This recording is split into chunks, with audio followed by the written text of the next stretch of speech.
Hi there, good morning. I am Marcelino El Galido of Best in Town Property PH, a licensed real estate broker and a partner of Greenfield Development Corporation.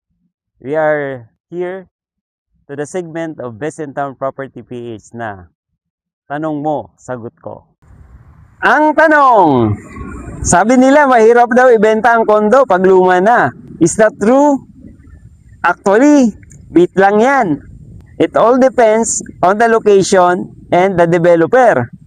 Since Adia is inside Greenfield City, isang massive 400-hectare master plan estate, ang value ng lupa dito, pataas lang ng pataas. Prime location tayo sa Santa Rosa. Whether you live in it or rent it out sa Industrial Park, expat later. High liquidity ang asset mo dito. It's a smart move for your 2026 self. So send us a message now and book your tripping schedule. Tara na! This is Marcelino El Galido of Best in Town Property PH, a PRC licensed real estate broker and an accredited partner of Greenfield Development Corporation, helping you find not just a property, but the right investment for your future.